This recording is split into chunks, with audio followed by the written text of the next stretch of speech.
Thanks for tuning in. We are at the World Economic Forum at Davos, and it's chilly outside, but it's very hot when it comes to the India chatter at Davos. Tamil Nadu is one of those states which is attracting or meeting investors in order to attract investments in the state.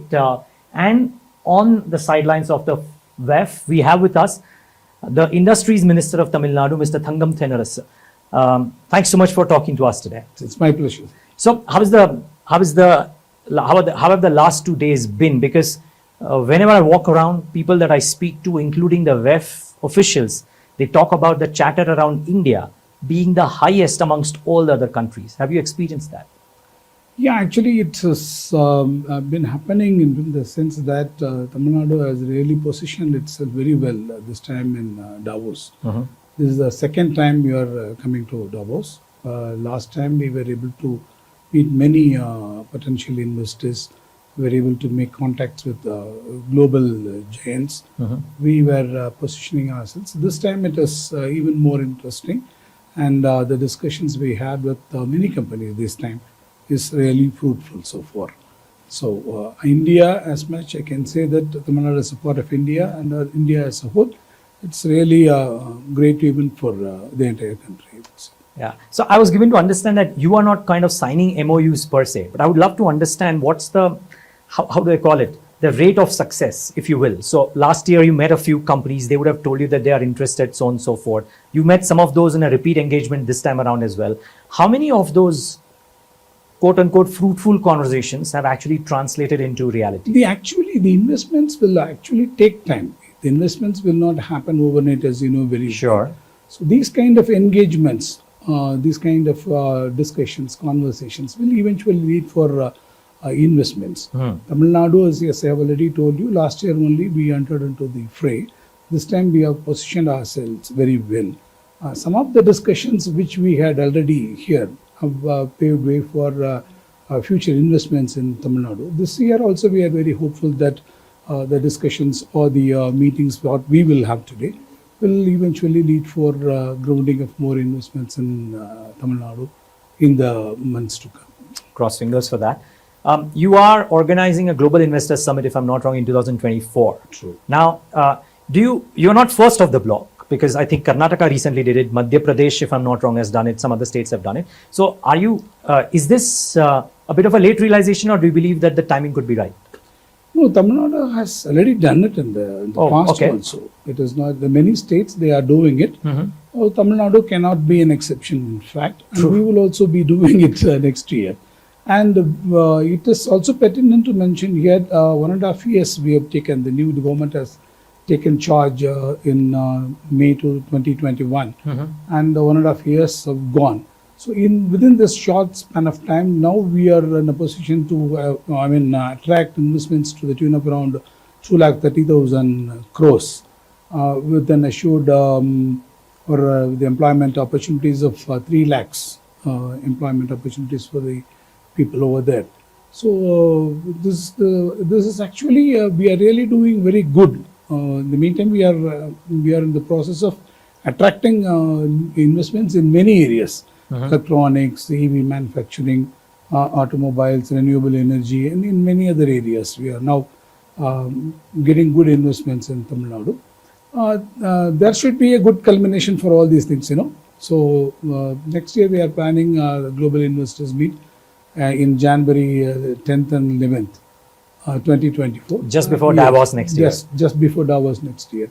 So that will be a very grand event where you can see more signing of MOUs, more commitments on investments will happen.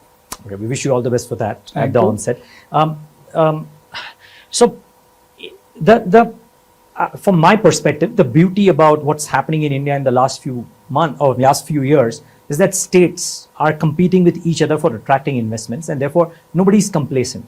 Now, I would love to understand from you, where do you think Tamil Nadu has an edge over others? I know it's not competitive, eventually everything comes to the nation, but I'm still saying, since you represent the state, what is the unique part that you kind of go out and talk about Tamil Nadu, which is completely different from what the other states might be offering?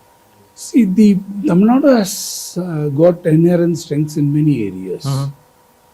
There are many advantages that Tamil Nadu has.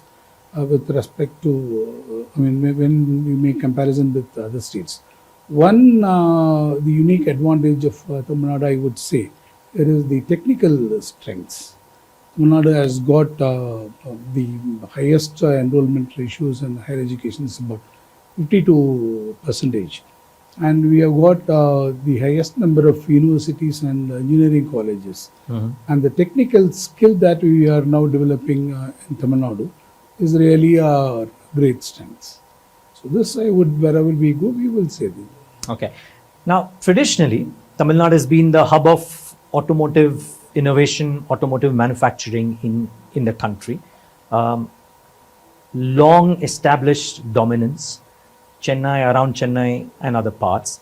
Would you believe you want to focus more on that as well? I'm sure you will say that yes, we'll focus on that. But my question is there special focus being given there, considering that auto industry itself world over is going through a change which has not been seen in a really long time? See, Tamil Nadu has got great strengths in the basic strengths in many areas, including automobiles. For example, you take textiles. Tamil Nadu has been very strong in textiles for decades. And coming back to the mobility part of it, automobiles, we've got a very strong presence in Tamil Nadu. Now the world is now changing over to the EV mobility, Precisely. the future mobility, and Tamil Nadu has really done very well in this. And there are a lot of electric vehicle manufacturing companies. They have set up their factories. For example, Ola, Ather, and TVS. They have already they have got their plants over here. And we have also now come up with a specific policy for EV manufacturing and also for supporting the battery manufacturing ecosystem in Tamil Nadu. We are also in the process of identifying a specific future mobility park near Usur, where we have got a very vast tract of lands completely earmarked for EV manufacturing facilities. So it is not that Tamil Nadu is concentrating only on the strengths which we already have. We are also equally interested in the sunrise sectors also. In fact, that was actually, that was the intention of my question. So Ford, because of its own issues, we've seen the shutdown of those plants, but there are these new entrants coming in in the newer areas. So is that going to be a focus area? Yes, we are interested. For example, EV is a newer area. Yes. And renewable energy is there. And we are also interested in fintech, data centers and other things. And we are also in the process of creating global capability centers. So we have now come up with an R&D policies which will again help putting up a lot of R&D centers in Tamil Nadu. And of course, this aerospace and defense sector. This is one sector in which we have shown a lot of interest these years. We have come up with a specific policy for this. So it is not only the core strengths, but also to the newer areas we are interested. Okay. My final question, it will be a slightly longer one, but I'm just trying to explain my point here. The world, in the words of Howard Marks, has undergone a sea change wherein capital will be less available than what it was probably for the previous 3 decades, so to say. At the same time, India geopolitically seems to be very favorably placed as well. You've gone around to countries, come to sessions like these, talking to potential investors, companies, etc., for commitments or otherwise. Over the last 2 years, what has been your experience about what's the kind of money that is coming into either India or your state? And how do you see the next 12 to 24 months being like for investments into India in a world which is kind of struggling for, or might struggle for capital because of the higher rates and the fact that US, the safety net of the world, so to say, is now becoming investable again, so to say? So in this connection also, Tamil Nadu is favorably placed. Because as you look into the investment commitments, so if you take the number of MOUs which we have signed, and if you look at the success rate, you will understand that the many MOUs which we have signed in the past now been converted in terms of reality, and the grounding have. What would the success rate be? Sorry, I'm just interrupting, but just understanding, because usually MOUs, they get signed, every state announces That is it, why it I'm never coming gets to the done. point. Okay, sorry, So please. I'm coming to the point. Sorry, anyway. please continue. So our success rate is more than 60%, I would say. Wow, So okay. it is, which means what? I mean, irrespective of the, the capital expenditure and other things for grounding the investments. Tamil Nadu, since they are very comfortable in Tamil Nadu, so most of the investments are really happening.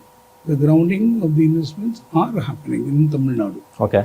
So whatever be the geopolitical reasons or any other factors which will eventually affect the investment pattern, Tamil Nadu has so far no issues about it.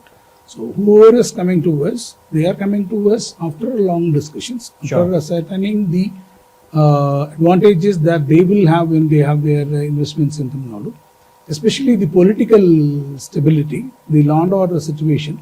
So considering all those into account only, they are coming to Tamil Nadu. So when they are making their investments, their experience is quite happy. So all these things will make sure that irrespective of the other factors like the capital expenditure part of it, or the geopolitical reasons, or any other issues for that matter, the companies which they are talking to us seriously are coming to us, and they are very quite keen in making their investments in Tamil Nadu. May I ask one last question, which is how much of a role does the positioning of India as a nation in the world play a part as well? That's my limited question.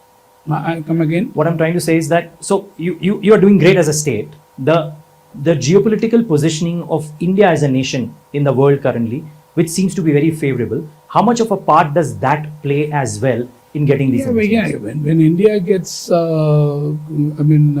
such a development, automatically it is being passed on to us. It is complementary, no? Got it. When Tamil Nadu is getting an investment, it is equally, it's for the country.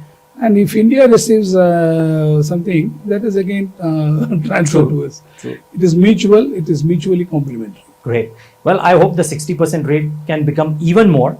And I wish you all the best for the rest of the WEF, as well as for the 2024 summit that you're planning in your state as well. Thank you so much for speaking to us today. Thank you so much. It was a pleasure. Great pleasure. It's a great pleasure. Thank you so much. so much. And viewers, thanks for tuning in. Thank you.